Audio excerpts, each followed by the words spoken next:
What's going on, guys? Alex here. Welcome back to another full review of Chainsaw Man chapter 152.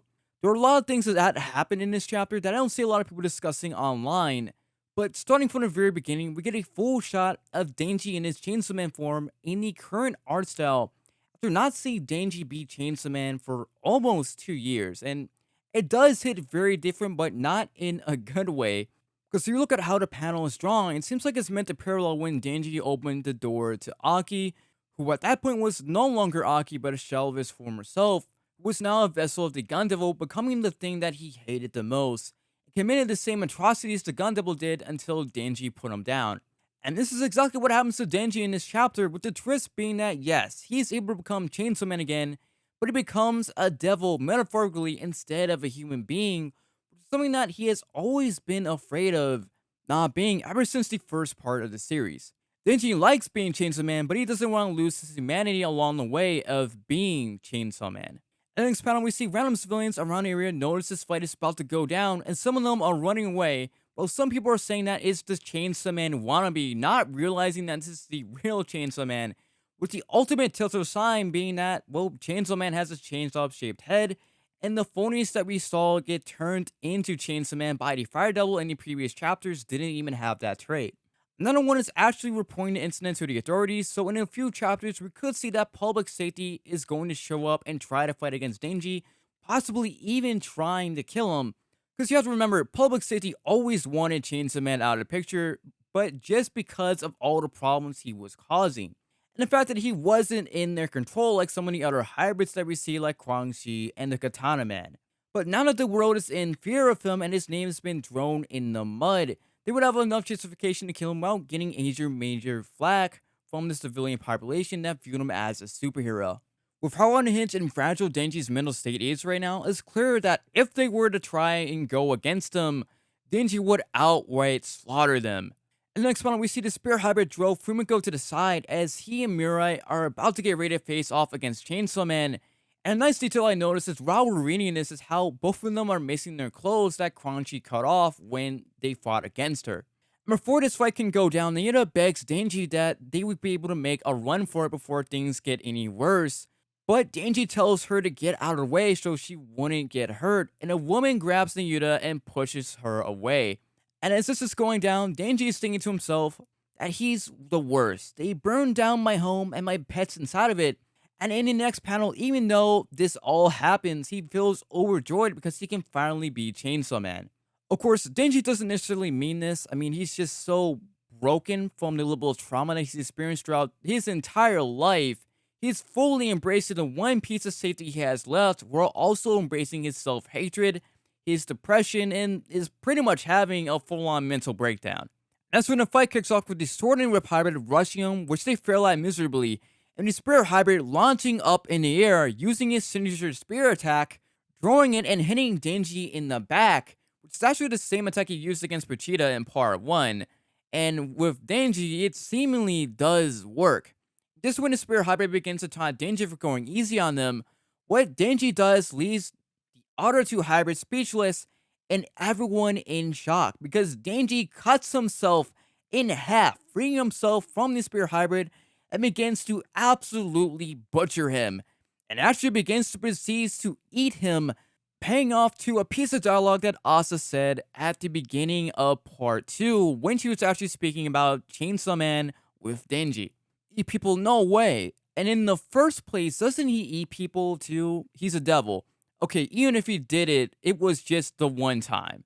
It's really funny to see that most of the dialogue that was actually said in that chapter when they were actually talking about Chainsaw Man, a lot of it has actually become a full circle.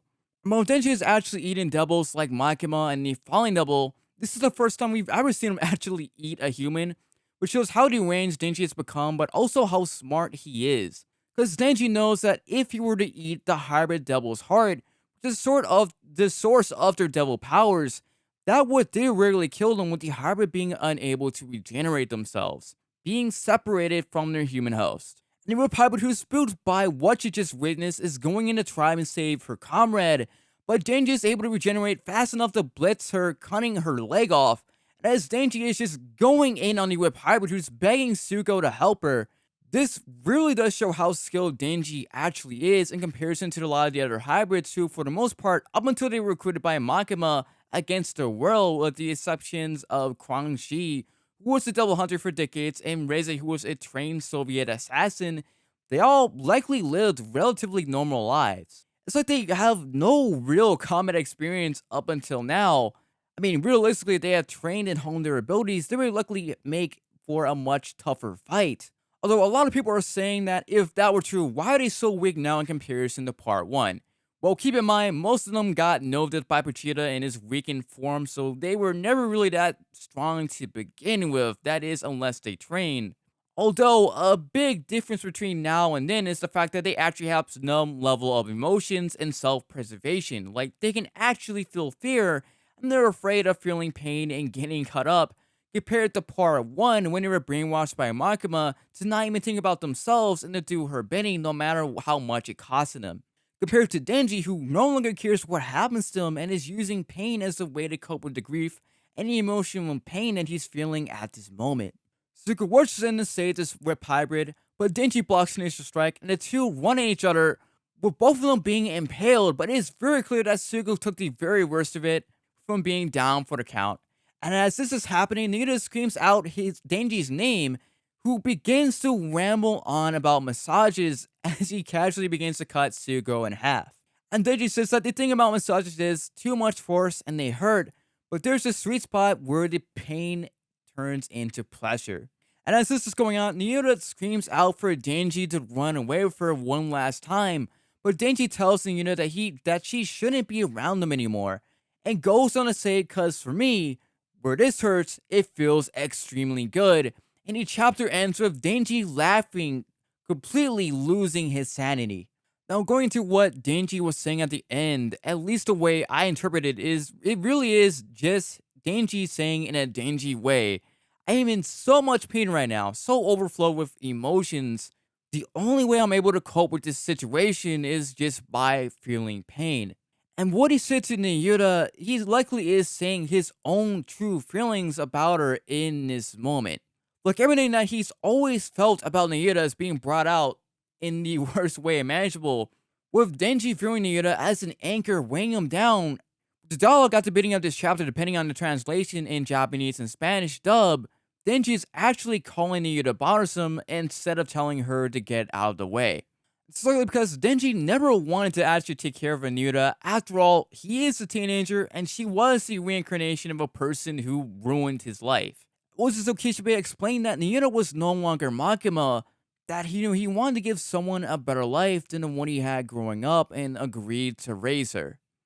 But deep down, we know he resented her on a subconscious level because Nayuta, for the most part, made his life an absolute hell, in a sense. I mean, Nayuta completely isolated Denji from other people, and he wasn't able to do what he fully wanted to do after pretty much being subjugated most of his life, first by the Yakuza and then by Makima. But I do think Denji does still love Nayuta. I mean, he does view her as a sister, but he realized that if she sticks around him long enough, as long as he's chainsawman, which is the path that he's chosen for himself, she'll never be able to live a happy and a safe, normal life. Not realizing that he could potentially have both, and I mean, for a time, he did literally have both, but with the idea of this being drilled in his head so much by Makima, Biram, and even Yoshida that he can only choose between being chainsawman or having a normal life, he can't see that he actually does have a third option. He can have both. Well, let me know, what do you guys thought of this chapter down below? Do you think Nayuta will be able to bring Denji out of his self-destructive mentality? Or will things get so bad, we're likely going to be getting a face-off between Yoru and Denji? Because keep in mind, Yoru is roaming the streets of Japan, and, well, Denji is enemy number 1 right now, so he isn't exactly the safest in this moment. But thank you guys so much for watching, and I'll catch you guys in the next one.